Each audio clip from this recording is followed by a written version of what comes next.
Labai fainas muilas. Iš tikrųjų pati irgi dar nenaudoju, ar tu naudoji. Kiekvieną dieną.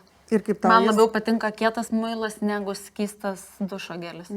Nes jisai putoja kuo puikiausiai, galiu lyginti su skystu dušo geliu, nes visi žino, kad skystas produktas jisai daugiau mažiau putoja labai labai lengvai.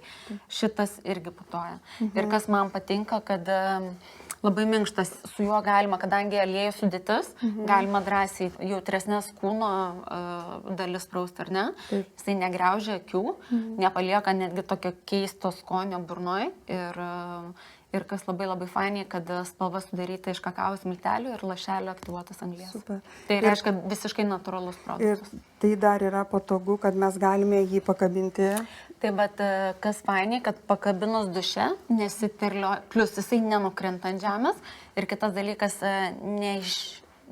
Neišsipurvina, nelieka ten tų likučių nes pas tokių. mus kalkių ir visokių reikalų ir taip užtenka. Tai šnirelis labai patogu. Jo, tai super, labai gerai. Aš irgi išmėginsiu, nes niekada nemėginau, pamėginsiu šitą produktą ir rekomenduoju.